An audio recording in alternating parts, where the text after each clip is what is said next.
अस्सलाम वालेकुम। Programme night addition में हम आपको खुश आमदीद कहते हैं। नाजरीन, कल सियालकोट और आज फैसलाबाद में पाकिस्तान तहरीक इंसाफ ने जो पावर शो किया, इसमें एक ख़ास बात जो कॉमन रही वो ये थी कि इमरान खान की जान को ख़तरा है और कातिलों और साजिश का इन्हें इल्म भी है, जिस पर इमरान खान ने एक वीडियो भी रिकॉर्ड करवा कर महफूज कर दी है।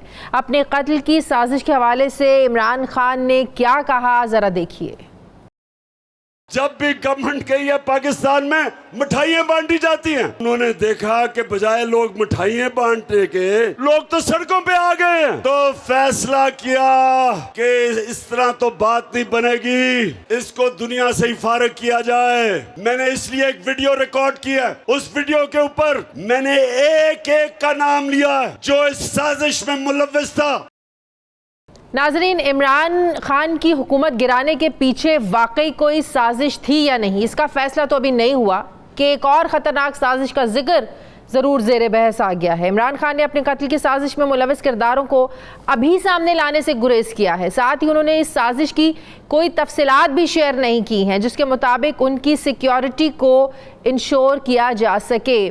लिहाजा क्या इसे प्रीएम्प्टिव मैयर समझा जाए, क्योंकि अगर इस कत्ल की साजिश में से किरदारों के चेहरे छुपा लिए जाएं जैसा कि हुआ, फिर प्लानिंग क्या है, मुमकिन कत्ल कैसे और कहाँ क्या हो सकता है, इन तफसीलात का भी जिक्र नहीं। फिर ये बात भी काबिल गौर होगी कि इमरान खान के पास साजिश की जो डिटेल्स आई हैं वो किस हद तक सच हैं या सुनी सुनाई बात तो नहीं है। इसका तयन भी तभी होगा जब वो सब कुछ सामने लेकर आएंगे, और अगर वो ये सारी डिटेल्स नहीं बताते, शेयर नहीं करते, तो उनका बयान कातिल के लिए सिर्फ एक पैगाम ही रह जाता है। तो फिर सवाल ये है कि वो पैगाम किसको दे रहे हैं। क्या ही अच्छा हो कि इमरान खान जहां मुनासिब समझे, जिस पर एतबार करें, वहां वो किसी मुमकिना खतरे से पहले तफसीलात शेयर करके सिक्योरिटी ले लें और अपनी जान को महफूज कर लें। क्या इस सिक्योरिटी थ्रेट के लिए उनके साथ किसी सिक्योरिटी इदारे ने राब्ता किया, क्योंकि साबिक वज़ीर आज़म होने की हैसियत से भी उन्हें सरकारी सिक्योरिटी मिलना ज़रूरी है। नाजरीन, इमरान खान की हुकूमत जाने के बाद जब से उन्होंने पाकिस्तान के मुख्तलिफ शहरों में जलसे जुलूस करने का सिलसिला शुरू कर रखा है, तब से उनके कारकुनों में एक जज्बाती वाइब्रेशन एक नज़र आ रही है, एक्टिव नज़र आ रहा है तहरीक इंसाफ का कारकुन, और बज़ाहिर वो अर्ली इलेक्शन के मुतालबे को लेकर 20 मई तक अपना जो मोमेंटम है इसको कायम रख कर इस्लामाबाद में एक बड़ा पावर शो करने का भी इरादा रखते हैं, और रोज़ाना की बुनियाद पर अवामी राब्ता मुहिम में कुछ नई बात कर रहे हैं, नए इंकशाफात कर रहे हैं। यानी पहले अमरीकी साजिश और अदम एतमाद की कहानी, फिर हुकूमत गिरने की सूरत में मैशियत के डूबने की मालूमात देना, फिर इस्टेब्लिशमेंट के साथ बिगड़ने वाले ताल्लुकात की वजूहात, फिर इदारों के न्यूट्रल ना होने के इल्ज़ामात, और अब उनकी असैसिनेशन की साजिश। ऐसे मालूम होता है कि उनके पास कहने के लिए बहुत कुछ है, लेकिन साबिक वज़ीर आज़म अपने स्क्रिप्ट के मुताबिक आहिस्ता आहिस्ता खुल रहे हैं। तो इन इंकशाफात का दी एंड कहाँ होगा, मैं बात करूँगी। मुझे ज्वाइन कर रहे हैं पाकिस्तान तहरीक इंसाफ के रहनुमा सेनेटर शिबली फराज साहब। अस्सलाम वालेकुम, बहुत बहुत शुक्रिया शिबली फराज साहब आपका। शिबली फराज साहब, यकीनन एक संजीदा बात कर रहे हैं इमरान खान साहब। अगर वाकई ऐसा है कि उन्हें साजिश हुई है या साजिश हो रही है, उनकी जान को ख़तरा है, वो ये कल भी कहा उन्होंने सियालकोट में, आज भी उन्होंने कहा फैसलाबाद में कि अगर मुझे कुछ हुआ तो एक वीडियो मैंने रिकॉर्ड करवा दी है, वो बाद में पूरी कौम देखेगी और जो जिम्मेदार होंगे जिनके मैंने नाम दिए हैं सबको इंसाफ के कटहरे में खड़ा करना है। तो मेरा सवाल ये है कि कुछ बुरा होने का इंतज़ार क्यों भाई, साजिश को नाकाम भी तो बनाया जा सकता है सब कुछ सामने लाकर। देखें शाजिया, बात यह है कि आपको साथ ही साथ में जो खान साहब ने जो बातें की हैं अपनी सिक्योरिटी के बारे में, उसका एक तनाजुर भी है। वो तनाजुर क्या है कि जिस तरह के उन्होंने अपनी तकरीर में भी कहा कि जब भी कोई हुकूमत जाती है तो लोग मिठाइयाँ बांटते हैं, वेयर एज इस केस में जहाँ पे कि हमें हटाया गया एक साजिश के ज़रिए, तो पूरा पाकिस्तान, चाहे वो इस मुल्क में की जोग्राफियाई हदूद में था या बैरून मुल्क पाकिस्तानी जहाँ जहाँ, चाहे ऑस्ट्रेलिया हो, गैर ममालिक में, वो खुद निकले और एक ऐसा स्पॉन्टेनियस रिएक्शन था जो कि हमने अपनी मुल्क की तारीख में कभी भी नहीं देखा। दूसरी बात उन्होंने की कि जब ये हुआ तो जाहिर है कि जो साजिश करने वाले थे उनको ये एहसास हुआ कि ये शख्स तो हम समझे थे कि इसको हम इक़्तिदार से हटाएंगे तो बस लोग ऐसी कुछ बातें करके और फिर खत्म हो जाएंगे और लाइफ वुड बी नॉर्मल, लेकिन ऐसा हुआ नहीं।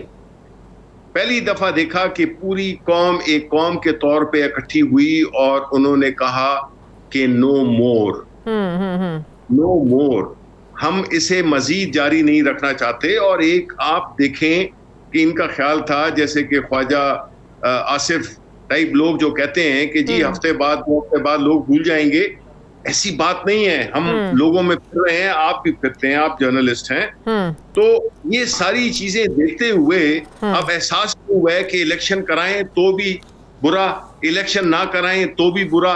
लेकिन खान साहब की बातों से कुछ और चीज़ें भी बड़ी अब खुलकर वाजे भी होना शुरू हो गई हैं, सामने भी आ रही हैं कि अमरीकी साजिश तो थी।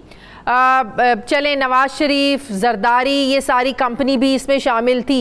ये जो आप इल्ज़ाम लगा रहे हैं, इस्टेब्लिशमेंट से जो वो गिले शिकवे कर रहे हैं, जो वो नाराज़ हैं, इसकी क्या वजह है? जो वो कह रहे हैं कि अदलिया मेरे अंडर तो नहीं था, हमारे ज़ेरे असर तो नहीं था, नैब नहीं था, लेकिन जिनके ज़ेरे असर था वो भी कुछ नहीं कर सके। फिर वो कहते हैं इस्टेब्लिशमेंट से पैगामात आ रहे हैं, नंबर्स ब्लॉक कर दिए। इस्टेब्लिशमेंट का क्या कसूर है? देखिए, बात यह है शाजिया कि हम ये देखते रहे हैं कि जब से ख़ास तौर पे पिछले 40, 50, 60 साल पहले एक तरीक़ाकार होता है जिसमें कि मुख्तलिफ पावर के जो सेंटर्स होते हैं ये मिलकर और एक किसी भी पॉलिटिकल या किसी भी एजेंडे को लेके आगे चलते हैं। अब इसमें सिर्फ ये कहना कि ये सिर्फ इस्टेब्लिशमेंट है, तो इस्टेब्लिशमेंट को ज़रा इसकी ब्रॉडर डेफिनेशन को देखें, जिसमें कि हम ये समझते हैं कि इसमें वो माफिया जिसमें कि आलाकार वो करप्ट लोग, इसमें कोई ऑनेस्ट लोग इसके वो नहीं होते हैं। वो करप्ट लोग जिस तरह के नवाज शरीफ है, जिस तरह शहबाज शरीफ है, जिस तरह हाफिज अली जरदारी है या बाकी जो और हैं, तो सिस्टम को करप्ट किया गया है और सिस्टम में वही लोग आगे आ सकते हैं जो कि करप्ट हैं, क्योंकि करप्ट लोगों को हैंडल करना ज्यादा आसान होता है। ऑनेस्ट आदमी को आप नहीं मैनेज कर सकते। बुनियादी उसूल ये है और इसी उसूल की बुनियाद पर ऐसे लोगों को ऐसी तो आप ये कह रहे हैं कि एस्टेब्लिशमेंट से ईमानदार लोग हैंडल नहीं हो रहे थे, करप्ट लोगों को ले आए। देखिए, जो इमरान खान इस वक्त बात कर रहे हैं एक आज़ादी की, जिसमें कि इंटरनेशनल पे अमेरिका हो या वेस्ट हो या कोई भी ममालिक हो, जिसमें कि वो हमारी फॉरेन पॉलिसी को मैनेज करते हैं, उसकी वजह यह है कि जो लीडरशिप हमारी है, जिस तरह के भी बिलावल भुट्टो है, तो उनको पता है कि इसके अकाउंट्स किधर हैं, उनको पता है कि ये कितने करप्ट हैं, इनके एसेट्स किधर किधर पड़े हुए हैं, तो उनको हैंडल करना बड़ा आसान होता है कंपेयर टू इमरान खान, जिसको उनको पता है कि इसको हम किस चीज में इन्वॉल्व कर सकते हैं, क्योंकि इस बंदे का न तो अकाउंट्स हैं, न तो कोई बिजनेस है और ये इसी पाकिस्तान में ही है। तो इसलिए किसी भी शख्स को जो कि करप्ट हो उसको मैनेज करना बड़ा आसान होता है कंपेयर टू एक ऑनेस्ट लीडर के। अच्छा, वजीर आजम हाउस से सड़कों तक सिर्फ अमरीकी साजिश की का नतीजा है या जो हम इसको इस्टेब्लिशमेंट से खराब ताल्लुकात का नतीजा भी कह सकते हैं? वजीर आजम हाउस से सड़कों तक देखें बात यह है कि ये बुनियादी तो साजिश जो भी है ये तो अमेरिका में बनी है, जिसमें कि देखें आपने उनके जो सीनियर लीडर्स हैं या सेनेटर्स हैं या तजियाकार हैं, उनका आपने सुना है कि वो उनकी बड़ी क्लियर कट डिमांड्स थी जो कि इमरान खान नहीं पूरा कर रहा था, जो कि जिसका कि लास्ट स्ट्रॉ जो था वो था रशिया का ट्रिप। होता क्या है, फॉरेन पॉलिसी का मकसद क्या होता है? लेकिन ख्वाहिश तो यहाँ पर भी बहुत से लोगों की है कि मोदी को इंडिया का प्राइम मिनिस्टर नहीं होना चाहिए। जब से मोदी आया तब से इस खित्ते के हालात बड़े खराब हुए। जब से मोदी आया कश्मीर में जुल्म सितम बढ़ गया। जब से मोदी आया पाकिस्तान के साथ ताल्लुक खराब हो गए। लेकिन इस तरह की ख्वाहिशात पर मतलब कि हुकूमतें बदल तो नहीं जाया करती, हर एक की अपनी सोच होती है, अपना नजरिया होता है। मेरी बात सुने, नहीं, इंडिया को मत कंपेयर करें पाकिस्तान के साथ। इंडिया नंबर 1 1.4 अरब लोगों की का मुल्क है, कमर्शियली बहुत ज्यादा इंपॉर्टेंस है उसकी, और वो चूंकि मुसलमान मुल्क भी नहीं है इसलिए उसको जो है तो एक और तरीके से डील किया जाता है, और ना उसके जो पॉलिटिकल लीडर्स हैं वो इस तरह के उनके बाहर अकाउंट्स हैं या बाहर उनके वो हैं, वो अंदर वो भी उनमें से भी कई करप्ट हैं। लेकिन जो प्राइम मिनिस्टर होता है, जो कि लीडर होता है, वो अगर वो मोदी को समझते हैं कि अगर उसकी पैसे वहां पे बाहर पड़े तो वो इंडिया को भी वो मैनेज करते, लेकिन चूंकि इंडिया का साइज इतना बड़ा है, उसकी कमर्शियल इंपॉर्टेंस इतनी है जो कि पाकिस्तान की नहीं है, इसलिए इंडिया तो और एंड अबव ऑल कि वो एक मुसलमान मुल्क नहीं है, एक सेकुलर मुल्क है, इसलिए उनको जो ट्रीटमेंट है वो डिफरेंट है। ये हमारे जैसे ममालिक जहां पे के करप्ट रूलर्स आते हैं, जिनको के चाबी के जरिए मैनेज करना बड़ा आसान होता है। लेकिन शाजिया, ये इस बात को आप कतई नजर देखें, ये जो बात हम कर रहे हैं ये इसलिए अहम तरीन है कि कैसे एक नॉन सीरियस एटीट्यूड है कि एक prime minister of the country, 22 crore लोगों का प्राइम मिनिस्टर, एक एटॉमिक पावर, उसके वजीर आजम को एक साजिश के जरिए जिसकी के प्रूफ हमने भेजे हुए हैं। मेरा सवाल वही रह गया, सिर्फ अमेरिकी साजिश की वजह से सड़कों तक आप पहुंचे या इससे एस्टेब्लिशमेंट के खराब ताल्लुकात का भी नतीजा है? मुझे इसका भी जवाब दे। देखिए, खराब ताल्लुकात हमारे क्यों होंगे? हमने तो हमेशा पूरे 3-3.5 साल जो है हमने पूरी ईमानदारी के साथ, पूरी एक हमारे इदारे हैं, हमने उनको अपने मुल्क का इदारा समझा है और समझेंगे। ये सब कुछ बड़ी, उसमें मैं हुकूमत का हिस्सा था, मैं इंफॉर्मेशन मिनिस्टर था, तो मुझे साबिक DGISI के मामले पर इख्तलाफ नहीं था, बुज़दार साहब को हटाने पर इख्तलाफ नहीं था, इन यहाँ से मामलात खराब होना शुरू हुए। नहीं, देखिए, ताल्लुक खराब, ये तो देखे ना, अगर बुज़दार साहब थे या कोई भी बंदा है, देखिए अल्टीमेटली तो जवाब इमरान खान ने देना है ना लोगों को। अब ये बुज़दार और ये लोग क्यों इमरान खान के पीछे लाखों करोड़ों की तादाद में निकल रहे हैं? लोग इलेक्ट करते हैं प्राइम मिनिस्टर को, कोई और नहीं इलेक्ट करता। तो जो अवाम का वजीर आजम होता है वो अवाम की एस्पिरेशंस को देखता है, अवाम के लिए अपने आप को अकाउंटेबल ठहराता है, अवाम को जवाबदेह होता है। अगर तो वो उससे जिम्मेदारी प्राइम मिनिस्टर की है कि फॉर गुड और फॉर बैड, चाहे उसको कोई बैट्समैन है जो कि वो समझता है कि 0 पे आउट हो जाता है, ऐसा नहीं है। जब कैप्टन खिला रहा है उसको, तो captain is responsible, nobody else. तो इसलिए उन्होंने 20 मई तक इंतजार किस चीज का? 20 मई के बाद आप लोगों ने कॉल देनी है, क्या उम्मीद है कि 20 मई तक इलेक्शंस, अर्ली इलेक्शंस कॉल हो जाएं, निगरान हुकूमत का ऐलान हो जाए? ये 6 दिन रह गए हैं, क्या इस चीज का इंतजार है और फिर 20 को आप लोग ऐलान करेंगे? देखें, 20 को जरूरी नहीं है कि 20 को ऐलान करें। पहली बात तो ये है कि शाजिया, ये हमारा जमहूरी हक है और अवाम, पाकिस्तान के अवाम अब वो हमारे पीछे हैं। पाकिस्तान के अवाम इस करप्ट टोले को एक्सेप्ट ही नहीं करते हैं। आपको पता है कि पाकिस्तान के अवाम, आप किसी भी जगह जाएं, आप विशाल जो लोग जो हमारे मुखालिफ भी थे, वो भी एक्सेप्ट नहीं करते हैं। इस मुल्क की मेजॉरिटी इस करप्ट टोले को एक्सेप्ट नहीं करती है, और जब एक्सेप्ट नहीं करती है तो इसका मतलब है इनके पास लेजिटिमेसी नहीं है, इनके पास अवाम का वो नहीं है। उसका क्या तरीका है? बेस्ट तरीका है कि आप जल्दी इंतखाबात कराएं। 2 डिमांड्स है पाकिस्तान तहरीक इंसाफ के, क्योंकि दोनों नेशनल इंपॉर्टेंस के हैं। जिस तरह आपने देखा है इकोनॉमी का, ये जो सो कॉल्ड बड़े तजुर्बाकार थे, ये अपने लिए पैसे बनाने में, मुल्क के लिए पैसे बनाने में नहीं थे ये। लेकिन अभी जो इकोनॉमी का हाल है वो इनकी वजह से तो नहीं हुआ शिबली साहब जी? अभी जो इकोनॉमी का हाल है वो इनकी वजह से तो नहीं हुआ। नहीं, वो मेरी वजह से हुआ है जी। तो 3.5 नहीं, पब भी देख रहे पिछले साढ़े तीन साल तो आप थे ना? नहीं, 3.5 साल हमने तो इकोनॉमी को बड़े जबरदस्त तरीके से हम उठा लिया था। हमने ये हमारे लिए कोई स्विट्जरलैंड जैसा मुल्क छोड़ के गए थे जिसको हमने सोमालिया बना दिया। ये तो इनके जो करतूत थे, हम तो 3 साल से, आप इनसे 40 साल का हिसाब नहीं मांगते और हमसे आप 3.5 साल का हिसाब मांगते हैं। और अभी भाई वोट, आप मेरी बात सुने, वोट आपने अपनी पिछले 3.5 साल की कारकर्दगी पर ले रहे हैं, पिछले 40 सालों को देख के आवाम ने वोट नहीं देना। शिबली साहब मेरी बात सुने, लोग अभी हमारे पीछे हैं, आप जो भी कहें, हम बुरे थे, जो भी थे, निकम्मे थे, अल्हम्दुलिल्लाह सारा पाकिस्तान मेजॉरिटी इमरान खान के पीछे खड़ा हुआ है। और ये जो सो कॉल्ड जो वो हैं बने हुए हैं, एक्सपर्ट बने हुए हैं, जिन्होंने देख लें 2 फाइनेंस मिनिस्टर हैं, 2 वजीर खारजा हैं, 2 प्राइम मिनिस्टर हैं। आपके मुल्क के फैसले यहाँ नहीं होते, वहां पे एक क्रिमिनल कर रहा है जिसका नाम नवाज शरीफ है। ये आप इस तरह का मुल्क चाहते हैं अपने बच्चों के लिए? ये आप छोड़ना चाहते हैं कि वो वजीर आजम जिसके ऊपर इंडाइटमेंट यानी कि फर्द जुर्म आयद होनी थी, वो चीफ मिनिस्टर जिस सूबे में आप बैठी हुई हैं जिसमें फर्द जुर्म आयद होना था, वो आपके लीडर बने हुए हैं? आप फख्र करती हैं इस बात पे? मुझे तो फख्र नहीं है, मैं तो नहीं चाहूंगा कि मैं तो सिर्फ सवाल कर रही हूँ, काम करें। जी शाजिया, मैं तो सिर्फ सवाल कर रही हूँ। एक आखिरी सवाल का जवाब दे दें। जब से इमरान खान साहब ने ये इंकशाफ किया है कि उन्हें साजिश का इल्म है कि उनको मारने की जो है वो साजिश हो रही है, कत्ल करने की साजिश हो रही है, क्या किसी तरफ से रब्ता किया गया उनको सिक्योरिटी देने के लिए? ज़ाहिर साबिक वज़ीर आज़म है और अगर इतनी बड़ी साजिश हो रही है तो सिक्योरिटी तो मिलनी चाहिए। देखें, इमरान खान इस वक्त जो है तो पाकिस्तान से जहाँ तक पॉलिटिकल लीडरशिप का ताल्लुक है, इमरान खान इस मुल्क का सबसे प्रेशियस एसेट है, सब कीमती असासा है। उसकी लाइफ की रिस्पॉन्सिबिलिटी स्टेट पे है, उसकी रिस्पॉन्सिबिलिटी हुकूमत वक्त पे है, उसकी हिफाजत तो अल्लाह ताला ही करेगा।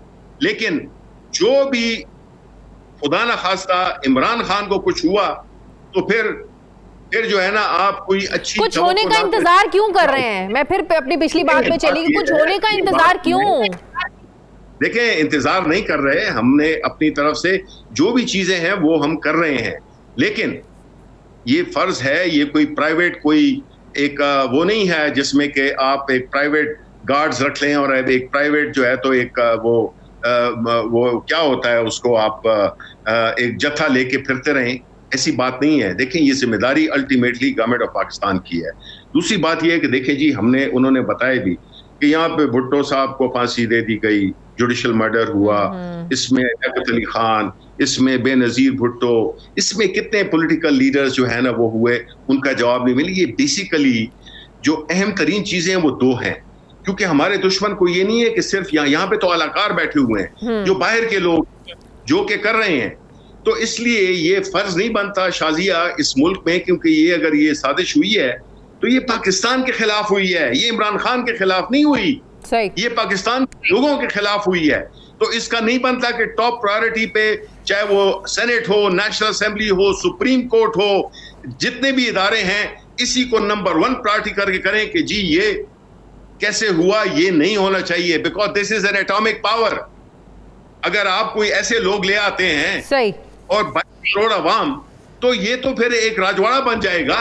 तो इसलिए इस सारी चीजों को जो माजी में हुई हैं, ये नहीं कि पहली दफा हुई हैं, भुट्टो के साथ हुई हैं, मुसद्दिक के साथ हुई हैं, और सीसी वो क्या है उसका जो इजिप्ट का है एजेंडे के साथ हुई हैं, कितनी रिजीम चेंज हुई हैं, 78 से ज्यादा हुई हैं।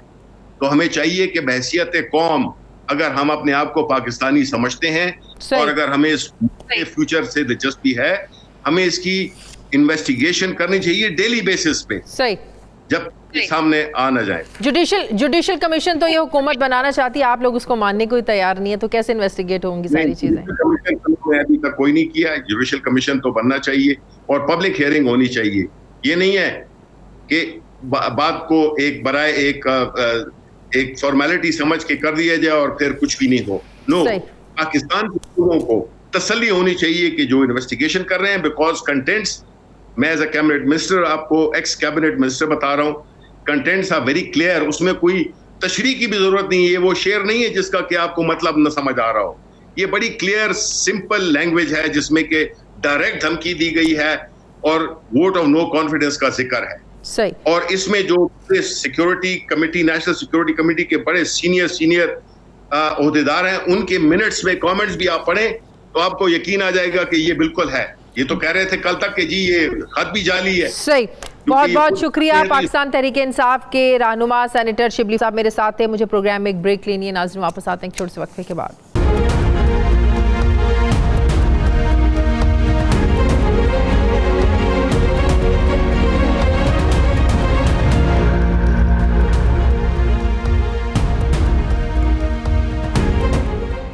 ब्रेक के बाद एक बार फिर से आपको खुशामदीद कहते हैं। पाकिस्तान पीपल्स पार्टी के सीनियर रहनुमा वज़ीर-ए-आज़म के मुआविन खुसूसी बराए कश्मीर और उमूर गिलगित बल्तिस्तान मेरे साथ मौजूद हैं कमर ज़मान कायरा साहब। अस्सलाम वालेकुम, बहुत बहुत शुक्रिया। कायरा साहब, हुकूमत के लिए ये चीज़ कितनी संजीदा है, कितना कंसर्न है आप लोगों को इमरान खान साहब की इस बात के बाद कि उनकी जान को ख़तरा है? उन्होंने एक वीडियो रिकॉर्ड करवा दी है जो वो मुनासिब वक्त पर सामने आएगी वो वीडियो। वो आज फैसलाबाद के जलसे में कौम से भी कह रहे थे कि अगर मुझे कुछ हुआ वो सब तक वीडियो पहुंच जाएगी, उसके बाद जो कसूरवार होंगे उनको आपने इंसाफ के कटहरे में लेकर आना है। तो कितना संजीदा ले रही है हुकूमत इस बात को? जाहिर है साबिक वज़ीर आज़म है, सिक्योरिटी मिलनी चाहिए, क्या कहते हैं आप? पहली गुजारिश तो यह है कि उनको एडिक्वेट सिक्योरिटी फराहम की गई है। दूसरा यह कि उनको कश्मीर और गिलगित बल्तिस्तान से भी सिक्योरिटी उनकी हुकूमतों ने दी हुई है। तीसरा ये कि मीडिया को खान साहब की सारी गुफ्तगू का अहाता करते हुए, हमसे सवाल करते हुए खुद भी उसका एनालिसिस करना चाहिए कि इमरान खान साहब ने कहा उनकी सारी पॉलिटिक्स क्या है। उनकी सारी पॉलिटिक्स इस बात के गिर्द घूमती है कि मैं इस मुल्क में इनकलाब लाऊंगा, मैं लूटी हुई दौलत बाहर से लाऊंगा, मैं इन करप्ट सियासतदानों को नहीं छोड़ूंगा, मैं 1 करोड़ घर बनाऊंगा। और फिर उन्होंने कहा कि वो सियासतदान जो यू टर्न लेता है, जो अपनी बात से फिर जाता है, वो बड़ा सियासतदान होता है। खान साहब उसके बाद वो कहते रहे कि जी लाओ मेरे खिलाफ अदमत लाओ। उन्होंने कहा जी मेरे अलावा चॉइस ही कोई नहीं है, मैं वाहिद चॉइस हूँ इस मुल्क के लोगों के पास, और 23 के बाद 28 को भी मैं ही हूँगा, 2023 के बाद भी। तो उसके बाद खान साहब को उन्होंने हमें कहा कि लाओ मेरे खिलाफ अदम एतमाद आई, तो कहा जी मैंने शुक्र का कलमा पढ़ा है कि मेरे खिलाफ अदम एतमाद आई है, अब ये काबू आ गए हैं ये। उसके बाद उन्होंने देखा कि जब उनके इत्तेहादी, उनके साथी उनको छोड़ गए और उनका जाना ठहर गया, तो फिर साजिश का अंदिया आ गया कि जी अमरीकी साजिश हो गई, पता नहीं अमरीकी पैसे चल गए, पता नहीं क्या तमाशा हो गया। उसको खूब मीडिया ने भी बड़ा चलाया कि जी बड़ा खान साहब कह रहे हैं, लाइव के उनके टेलीकास्ट है, उसके ऊपर एनालिसिस नहीं हो रहे लेकिन कहे जा रहे हैं। नेशनल सिक्योरिटी कमेटी कह रही है, फौज कह रही है, एजेंसीज कह रही है कि जी ऐसा कुछ नहीं है, साजिश का कोई आंसर नहीं है। अमरीकी कह रहे हैं कि जी हमारा कोई ताल्लुक नहीं है इस बात से। लेकिन खान साहब कोई चीज बताए बगैर ना पैसों का सबूत दे रहे हैं, ना कोई उसकी सबूत, ना कोई बात कर रहे हैं।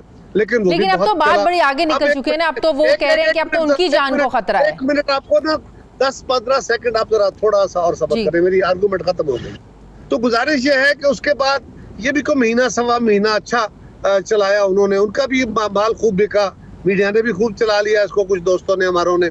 उसके बाद उन्होंने एक नया शोशा छोड़ दिया कि जी देखे ना जो न्यूट्रल है उनको वो न्यूट्रल नहीं होने चाहिए, न्यूट्रल्स ने खराबी की है।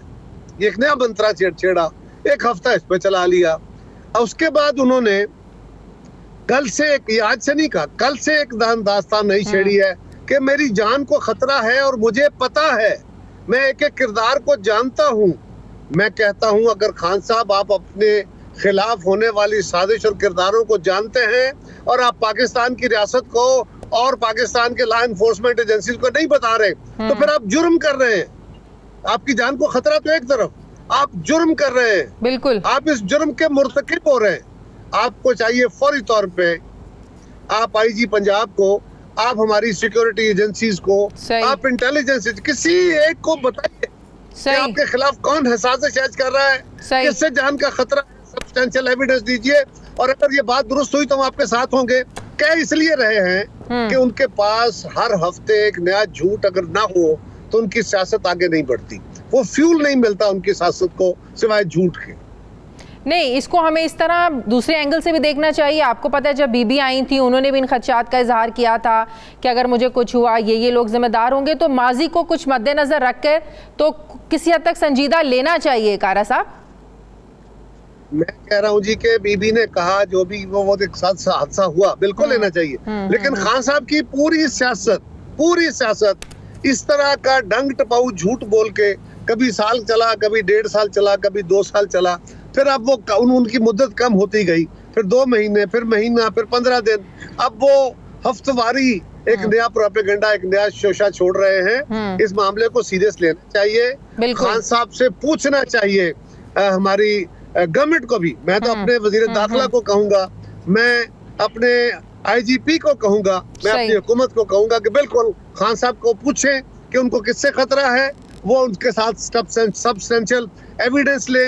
लेकिन मैं आपको तसल्ली से कह रहा हूँ, इमरान खान ने कुछ नहीं बताना।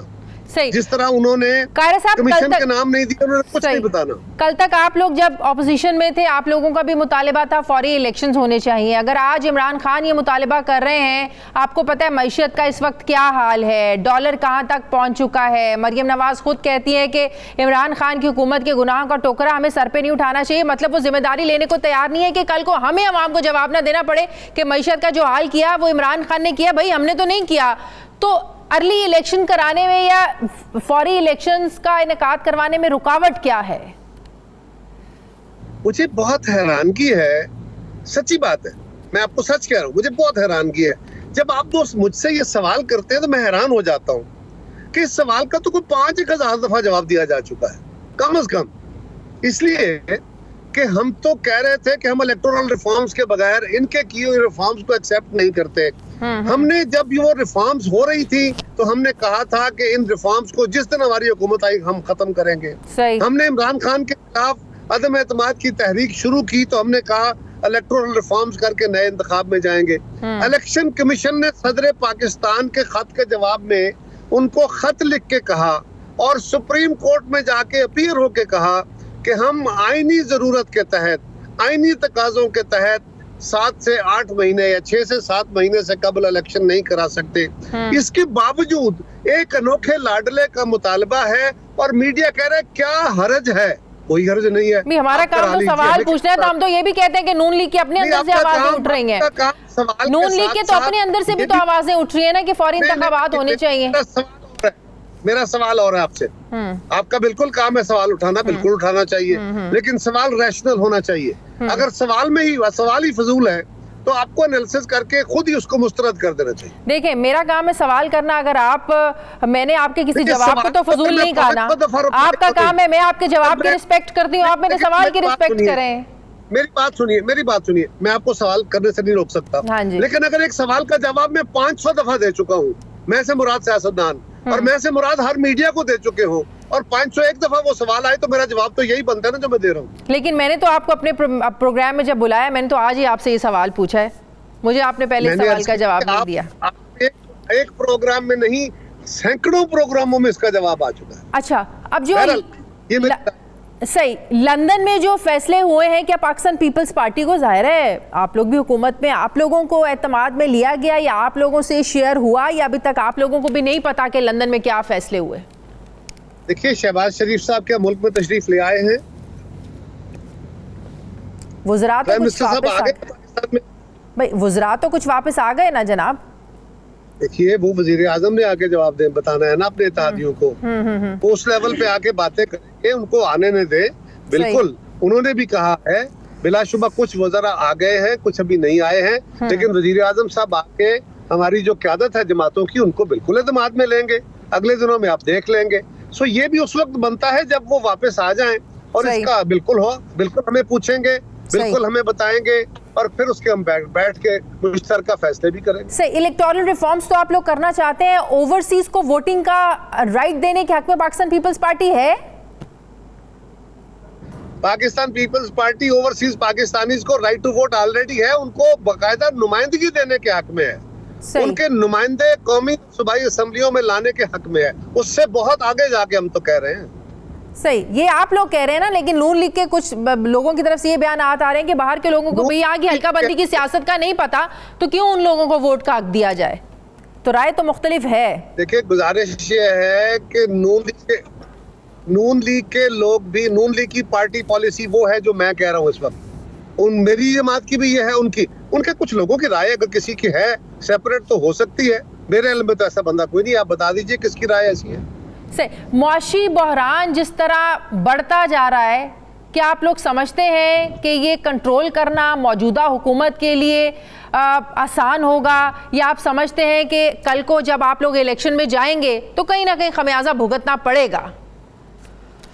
देखिए, पहली गुजारिश ये है कि बहुत मुश्किल सूरत हाल है, ये बात आपकी बिल्कुल दुरुस्त है, मैं एग्री करता हूँ इस बात से। इंतहाई मुश्किल फैसले करने की घड़ी है और उन मुश्किल फैसलों की सियासी कीमत भी है, बिल्कुल ये बात दुरुस्त है। तो क्या इमरान खान की तरह सियासी कीमत ना दे के वो फैसले ना किए जाएं ताकि हमारी सियासत का नुकसान ना हो? लेकिन मैं ये भी समझता हूँ कि अगर लोगों को हम सच बताएंगे तो लोग तलखी में आएंगे, नाराज भी होंगे, कुछ नाराजगी झेलेंगे, कुछ लोग इस बात को झेलेंगे और अल्टीमेटली आपको कौमी जरूरत के फैसले करने होते हैं। लेकिन अगर ये फैसले ना हो तो क्या पाकिस्तान सरवाइव कर सकता है? और अगर पाकिस्तान की जद, पाकिस्तान की सालमियत पे जद आ रही है और हम अपनी सियासत बचाने में लग जाएं, तो ये तो बड़ा नाजायज काम है। तो बिल्कुल हमें वो फैसले करने चाहिए, भला उसकी कोई सियासी कीमत हो। मेरा ये यकीन है कि हम लोगों को एतमाद में लेके, मीडिया को एतमाद में लेके, आप दोस्त भी हकायक कौम के सामने रखेंगे तो बिल्कुल लोग भी इस बात को एग्री करेंगे और हमारे लिए आसान होगा।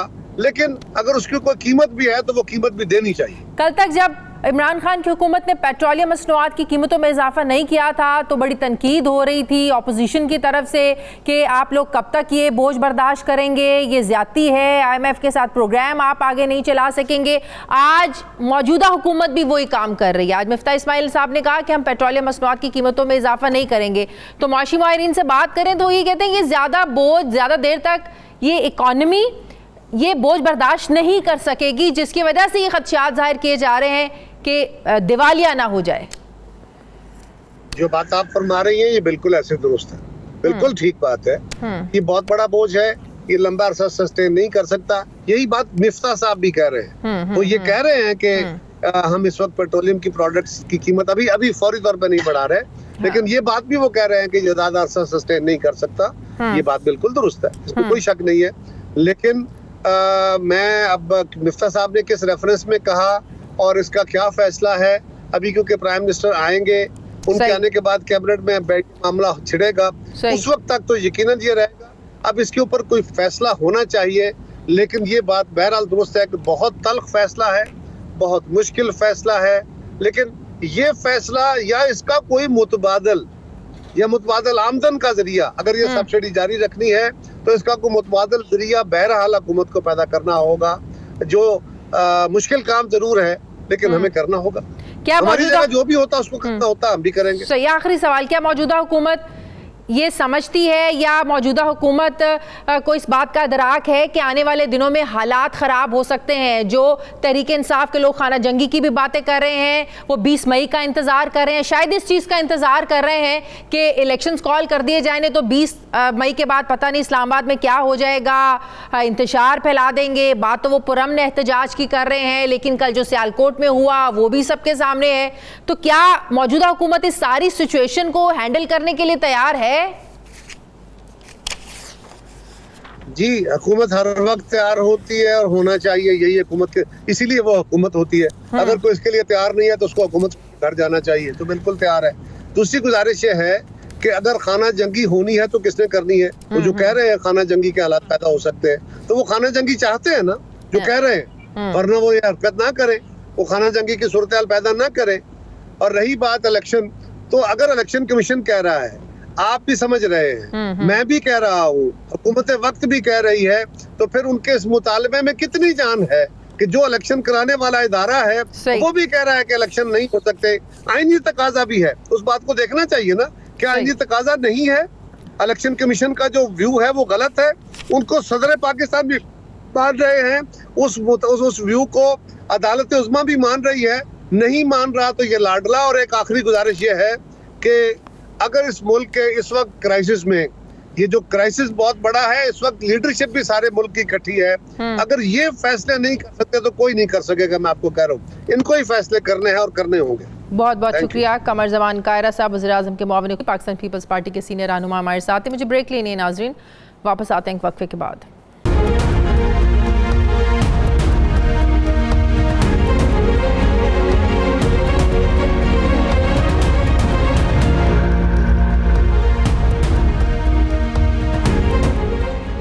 ब्रेक के बाद एक बार फिर से आपको खुशामदीद कहते हैं। सीनियर सहाफ़ी तज्ज़ियाकार मुजीबुर रहमान शामी साहब मुझे ज्वाइन करें। अस्सलाम वालेकुम।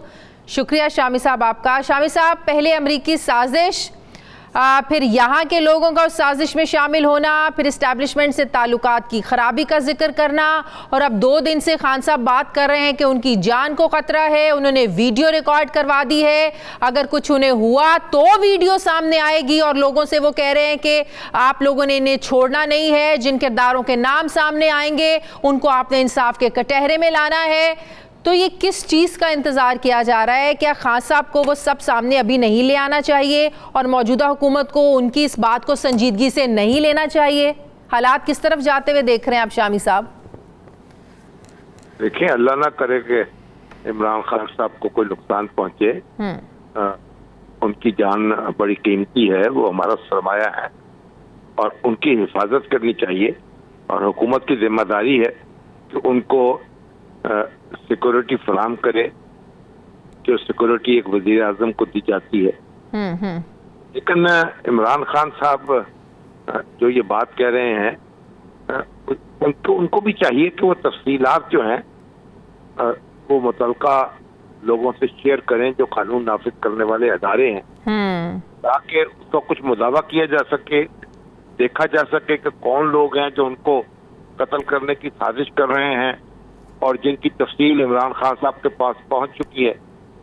तो खुदा न खास्ता कोई नुकसान हो गया, उसके बाद वो वीडियो नशर करने से कोई फायदा नहीं। बिल्कुल। और इसलिए ये तो फौरी तौर पर उनको एतमाद में लेना चाहिए और कानून नाफिज करने वाले अदारे जो हैं उनको हरकत में आना चाहिए और उन लोगों का पीछा करना चाहिए जो इस तरह की नापाक बातें कर रहे हैं या साजिश कर रहे हैं। अच्छा शामी साहब, बिल्कुल, जिस तरह के इंकशाफात पिछले 2-4 रोज से इमरान खान साहब कर रहे हैं, उससे आपको क्या लगता है? बड़ी कन्फ्यूजन सी पैदा हो गई है कि इमरान खान को वज़ीर आज़म हाउस से सड़कों तक लेकर कौन आया है? अमरीकी साजिश लेकर आई है, उसमें उस साजिश में नवाज शरीफ जरदारी साहब ने साथ दिया बकौल इनके इमरान खान के, या जिस तरह वो इस्टेब्लिशमेंट के बारे में भी कुछ बातें कर रहे हैं, नाराज़गी का इजहार कर रहे हैं कि उनसे इख्तलाफात थे बुज़दार साहब के मामले पर, साबिक DG ISI के मामले पर, तो आपको लगता है कि वो कहीं ना कहीं कसूरवार इस्टेब्लिशमेंट को भी ठहरा रहे हैं? कहीं ना कहीं नहीं, वो तो हर जगह उसे कसूरवार ठहरा रहे हैं।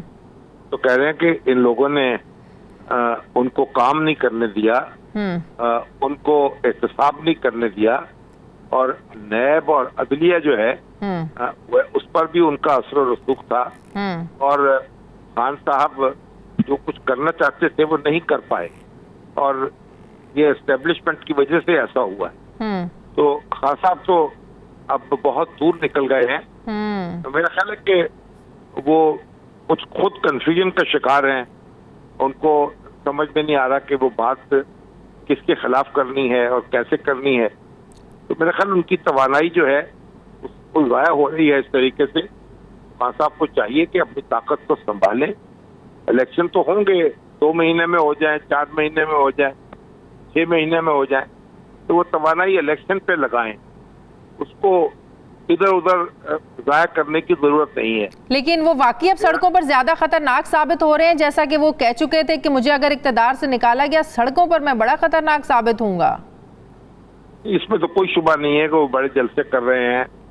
लोगों में उन्होंने एक तारुफ पैदा कर दिया है और उन्होंने जो अपना बयानिया वो अमेरिका के खिलाफ दिया है उससे एक हलचल तो मची है, इससे तो इनकार नहीं हो सकता। लेकिन ये भी एक हकीकत है कि उनके मुखालफिन भी बड़े जलसे कर रहे हैं। आज मरियम नवाज शरीफ का और हमजा शहबाज का जलसा था गुजरात में, बहुत बड़ा जलसा था। बिलावल भुट्टो जरदारी जो है वो कराची में खिताब कर रहे थे, उनका भी जलसा जो है बड़ा जलसा था। तो ये मुखालिफ जो है उनकी भी फॉलोइंग मौजूद है, खान साहब के अपनी फॉलोइंग भी मौजूद है। तो उनको चाहिए कि एक दूसरे के साथ जिंदा रहना सीखें, खान साहब भी और उनके मुखालिफ भी। वो बर्दाश्त करें एक दूसरे को और एक दूसरे का मुकाबला करें सियासी मैदान में, इंतखाबी मैदान में, और एक दूसरे को तस्लीम करें।